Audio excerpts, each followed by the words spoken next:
Hey guys! So, this week's video is going to be fun. I know there's a lot of scary stuff going on in the world right now, but I thought that instead of contributing to the gloom and doom, I could give you all some advice. As you know, and if you don't know, I'm sorry. I mean, I guess you're lucky, but where have you been? We're in the midst of a pandemic right now, and that's pretty scary. So the general health advice is to stay at home in what we're calling self-isolation. However, a lot of people, from what I've noticed, are very confused about what to do during this time and are being tempted to just kind of ignore the restrictions and go outside anyway. This is very dangerous for the elderly and the immunocompromised, disabled, and chronically ill. I know a lot of people have been saying as sort of reassurance, we're gonna be fine, we're not gonna die, it's only the elderly and disabled, but the elderly and disabled have feelings too, so maybe change your phrasing there.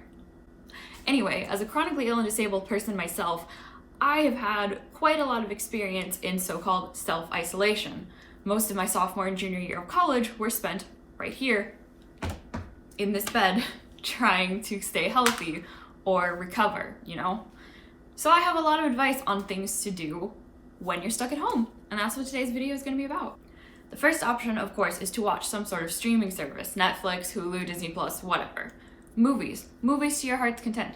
And that's great, for sure. But if you're like me, you can't just be a passive consumer of content. You're gonna get bored after a while, and if you get bored, you get anxious. So I've thought of some more active alternative activities for you to do to keep your brain busy and engaged in order to stave off any worrying, as well as having some fun. First up is crocheting. I took up crocheting about 3 years ago, and it's really good if you have any sort of chronic illness, because it's easy and they have special hooks for if your hands have trouble grasping things, for arthritis and things like that. So, perfect for me. As for you abled folks, well, you don't have to worry about that, but it's fun. Crafts in particular are very good activities because you get a feeling of success when you make something. Creating something is always a great way to get a little, burst of dopamine and serotonin in your head saying, yay, I achieved this goal in a relatively easy way. Crocheting is one of the cheapest hobbies you can do. All you need is a couple of crochet hooks and some yarn. I think I got an entire crochet set with tons of hooks, needles, and crochet clips for $9 on Amazon, and yarn is pretty cheap as well. Weirdly, I can make two things, at least thus far, for crocheting. I can make pigs, and I can make dice bags. So here are my pigs and my dice bags. There is a great site called Ravelry.com. I will put it down here. And that is a free website for crochet and knitting enthusiasts. They have a lot of patterns. Some of them you can purchase, but a lot of them are free, and that's where I found most of my patterns for these things. They give you step-by-step instructions, and there are also plenty of YouTube tutorials on how to do basic stitches and the like. You can pick it up pretty quickly. For things like this, you can also improvise. So this is a pig that I made. It required no sewing. They recommended having buttons for eyes and stuffing. I'm a cheap college student, so these eyes are drawn on with Sharpie, and the stuffing is from whatever I could find around my house. So loose yarn, socks, and toilet paper. It works pretty well. You can't really tell, can you? He's nice and solid, Dice bags as well are great if you have a dice collection like I do. It's a great way to carry things around, and it's fun to give them as presents for your friends. This is definitely easier than a pig would be because it's pretty much just making a circle and then building up. So I would recommend starting with something like a dice bag first. Speaking of dice, if you haven't gotten into Dungeons and Dragons already, now's the time.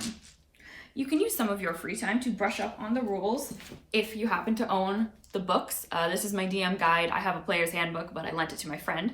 So great time to brush up on the rules. But if you don't have these books, there are plenty of online sources such as D&D Beyond, D&D Wiki, and the like. Any question you have, just Google the name and the edition. So say you want to find a spell, let's say Eldritch Blast 5e. Google it, you'll find plenty of information. Although D&D is often played in person, it is not necessary, especially in this time of self-isolation. There are lots of ways you can do it. You can use video calling apps, you can use Discord. I personally played in a campaign only for disabled people who couldn't leave the house or had trouble leaving the house, and we did it all via Discord. Discord is great because you have voice options as well as text options. So you have plenty of ways to get your message across, and because you have the different channels, you can have, different channels for communication. So you can have one in-game channel, you could have a channel for each player character to share whatever information they want, you can have a channel for out-of-character discussion so you're not clogging up the in-game chat. And they also have bots that can help you do things like dice rolling, so you don't even need your own dice. I'm not entirely sure how it works. I would recommend Googling it, but I am in some servers where you can type, for example, roll exclamation point 1d20 plus stealth or something, and then it'll give you a roll just like you would in the game. In times like these, it's really good, I would say, to use role-playing as a coping mechanism. This also segues into my next advice, which is, why not make a TikTok and join in on the TikTok cosplay? A lot of LARPers and cosplayers are pretty upset right now because their conventions and games have been canceled, but there is a thriving world on TikTok of virtual LARPing and storytelling. I made another video, I will link it here, talking about all of my TikTok characters, and I'm actually dressed as one right now because I'm going to film some more after this because might as well. But role-playing is a great way to work through any issues you might have in sort of a detached way because it's not you going through the issues, so you can study them from an outside perspective. Or you can make a character with traits that you would like to have and then emulate them. So right now I'm dressed as my demigod character, who is a pretty kick-ass bitch. Doesn't take any shit from anyone. She fights for people in need. And she's pretty brave, and those are all traits that I would like to have right now because it's scary. I'll be honest, a pandemic is scary. And at the end of this video, I'm going to give a motivational speech, if you will, but we'll continue with the activities. Anyway, TikTok, great idea. Instagram as well. I think there are other role-playing communities on things like Tumblr, but I'm not entirely sure. Great way to sort of get out of your head for a little bit by pretending to be someone else. There's always time to pick up a new skill. I recently got a tarot deck. Steampunk. I will try to pull out what I have here. It has a book with all the card meanings as well as a full deck of tarot cards. This is not the full deck, I just grabbed a couple out. The designs are really cool. I don't know how much you can see, but the art is amazing. So if you ever wanted to pick up a sort of new hobby, now's the time. I know there has been some encouragement online saying that you shouldn't waste this time, but I disagree. Although it's important to keep up with maintenance, so obviously don't forget to eat, bathe, keep your home clean, things like that. I think it's important to use relaxation and hobbies as a way to keep yourself in the best state of mind possible, instead of just trying to, go on the grind and push yourself to do things that A, aren't really necessary, and B, will only add to your stress. So a new hobby is a great idea. Speaking of hobbies, if you're like me, you just have how-to language books lying around your apartment. So always a good time to pick up a new language. Now, as I said, I have books because I am a terrible language book buyer and then forgetter. So I have this Russian book that I haven't used, but it's there. However, if you don't have the funds for that sort of thing, there are plenty of online language apps for free that can help you learn a language, such as Duolingo, Lingodeer, Memrise, things like that. Memrise in particular is actually a more general app for learning, so it's kind of like a flashcard app with quizzes, but there are a plethora of subjects you can learn. They have like state capitals, country capitals, history, religion, whatever you want, it's probably on Memrise. Something like this will also give you a great feeling of accomplishment while keeping you stress-free because you are the one setting your deadline or lack thereof, and you don't need to go crazy with preparation. Duolingo, for example, you can do something as small as 5 minutes a day. You're still learning, you're still feeling accomplished, but you're not stressing yourself out. Speaking of not stressing yourself out, a great way to relax is coloring books. Coloring books are proven, as far as I know, to help reduce stress in adults, as well as being a great way to waste some time if you don't want to engage your brain too much but still want to feel like you're doing something. Coloring is also a good stress reliever. I don't know what it is, but something about just making a picture come to life without the stress of having to draw it yourself is really nice. So my coloring book is actually A to Z Vogue. I got this from, I think, Barnes & Noble, and each different letter has a different fashion thing. So we have, for example, B is for boa, and then these are actual Vogue covers from the 1920s that you can color in yourself, which is pretty fun. If you're feeling a little bit more antsy, I know they have swear coloring books, so you can just color in swear words to your heart's content. Why not? If you're feeling a bit more artistically creative, I would recommend getting some sort of sketchbook. I have a sketchbook, but honestly you can use notebook paper from like a 99-cent notebook. It doesn't really matter. This is, again, a great way to get your creative juices flowing, relax, give you that sense of accomplishment from creating something, and having fun. Let's see, I use this book for handwriting a lot, actually, which is another thing. You can always try to improve your handwriting or start learning how to hand letter or calligraphy, something like that. But yeah, I use this book for handwriting a lot when I was relearning how to write. I'm also quite a perfectionist, so a lot of my drawings in here are just crossed out because I got upset that they weren't good. But for example, here's a picture of my little spotted elephant dude that I love that is actually this tattoo. I was trying to design it myself before I found an artist. Basically, I found the picture online. But yeah, I was doing some practice trying to draw him myself. I personally find it very cathartic to draw really cute characters. Here's another picture of the elephant. Things like Pokemon are very good for stress relieving for me. They're very cute, they're very fun to color, and they're just whimsical to draw. Finally, why not read?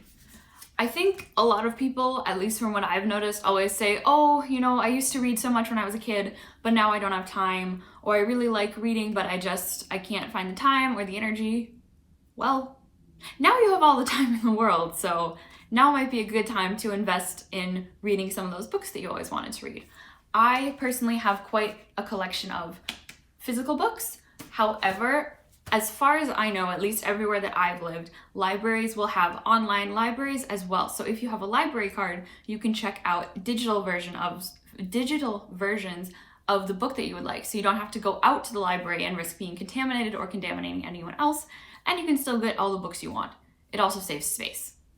What I do is I use my iPad. I have a Kindle app, as well as just reading it in the browser. I go to my local library website, I have an account, and then bada bing, bada boom, I have as many books as I want. I think you can check them out for 3 weeks at a time, and I think my library's limit is like 15 or 20 books, so plenty of books to keep you occupied.